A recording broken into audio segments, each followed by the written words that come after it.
Hey sports fans, Coach Nick here and welcome to BBallBreakdown. I thought I'd compare and contrast the half-court offenses of the Cavaliers and the Warriors in Game 4, since it provided a stark difference in philosophy, style, and execution. And in this comparison, it will become painfully clear why the Warriors are on the brink of another title and why LeBron is staring at a 2-5 NBA Finals career record. Offensive rebounds were the name of the game last night and were the key reason Cleveland could stay in the game.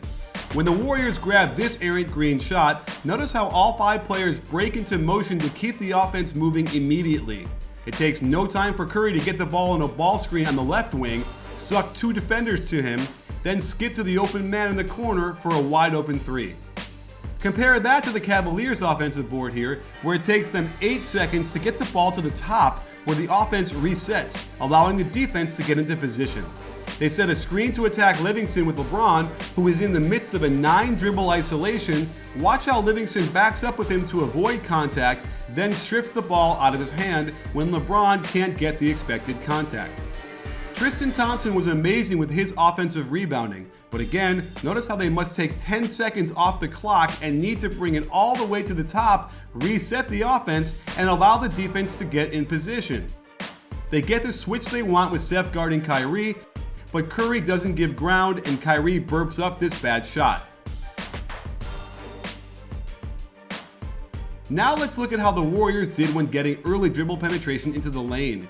Curry beats them early, comes down on a jump stop, wraps a gorgeous pass around to Bogut. Barnes is already patiently waiting in the corner and the Warriors get 3 points with basically a 4-on-5 attack. Look at the difference when the Cavs have a chance at early penetration into the lane. First, the Warriors are back in transition to form a wall, then LeBron tries to attack Curry. Bogut can easily step over to help because nobody else is moving an inch. Draymond can effectively guard Thompson and Jefferson. When LeBron tries the wraparound pass, Draymond can easily steal it. Kyrie tries early penetration like Tyronn Lue have been calling for all game, but Klay Thompson isn't having it. Rather than hit Thompson with a nice pass or alley-oop, Kyrie ignores it to shoot a tough fadeaway that airballs. The Warriors love to dribble to the wing and initiate with a pass back to the top. This becomes a double screen for Curry across the court where he can get going full speed to the left side.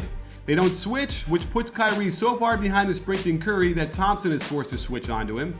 Watch how no one forces a shot, hunting for the best opportunity. And if JR had to choose between Barnes and Klay, I'd say stick with Klay. Meanwhile, the Cavs dribble to the wing and make the pass to the top in a high post split. Kyrie misses the quick pass to Jefferson cutting to the hoop, and then makes a foolish mistake to isolate against Draymond Green. In the long run, the Warriors will come out ahead in these matchups. Now let's look at how the Warriors handle their pick and rolls. With McAdoo setting the screen, the Cavaliers correctly double the ball, daring them to get the ball to McAdoo above the foul line. Curry understands this, so he hits the release valve in the corner and then they hit McAdoo when he's already in the lane to finish this strong. Tristan Thompson is a similar player as far as skills go, and on his ball screen, he doesn't even roll to the hoop.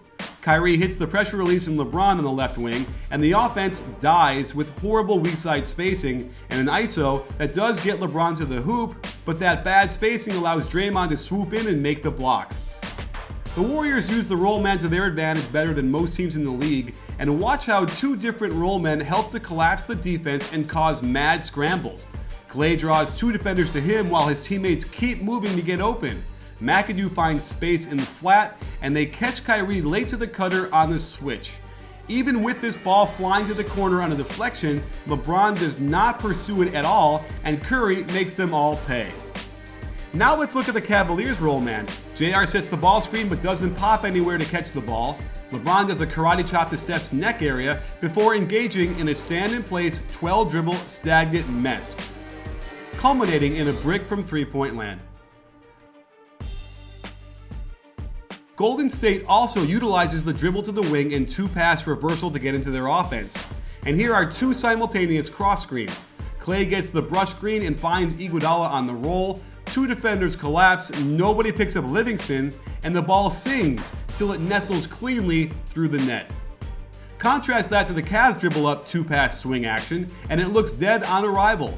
A slow evolving pick and roll with LeBron and Love allows us to admire the incredible defensive ability of Iguodala. On this strange twisting pass back to Love, Iguodala closes out hard to take away the shot, then turns and runs to force this awkward pass. Then he steps in to swipe the ball cleanly out of LeBron's hand and cause the turnover. Well, the Cavs bring it up and look to swing the ball to the right side.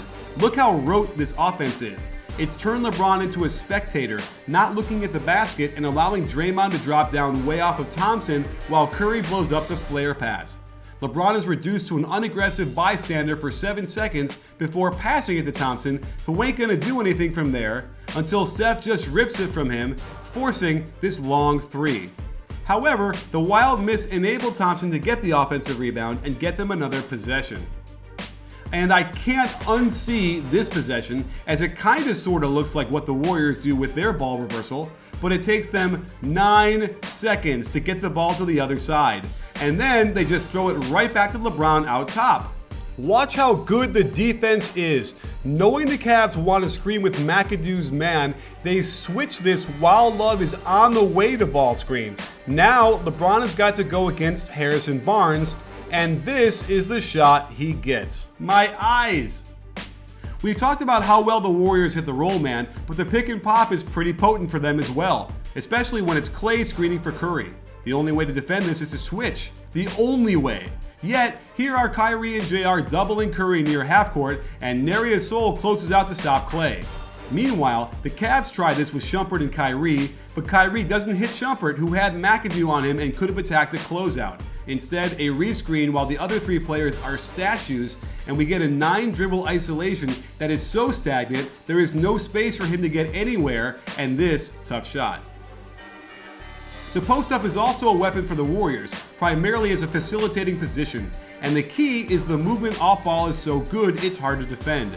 Iguodala gets the ball and doesn't have to look very hard when LeBron James sets a great screen on Iman Shumpert to free Curry on the back cut and gorgeous right-handed reverse. Meanwhile, Iguodala would routinely force LeBron to catch his post-ups near the 3-point line. And check out this awful spacing and stagnant offense on the weak side. It's enough to make LeBron want to say, thanks, but I'm good, here's the ball back. Another post-up where LeBron simply doesn't command the position on the block, allowing himself to get pushed out to 16 feet. When he faces up, all he sees is a sea of blue jerseys since his teammates are in danger of getting crapped on by pigeons. He burps up this bad shot and the Warriors get the stop. So there you have it, sports fans. It's pretty clear in my mind why the Warriors have a commanding 3-1 lead in this NBA Finals. And I also hope it's clear how much better the Warriors' offense is from a fundamental and philosophical standpoint. Supreme ball movement does not require all-star players, yet Steve Kerr has instilled a system that utilizes the gravity of their stars in order to make everyone better. It's safe to say that the Cavaliers' offense does not do this, and is a big reason why they're not getting key contributions from their role players. And we've seen through history that without a lot of help from your 4th, 5th, 6th, and 7th man, it's impossible to win an NBA title.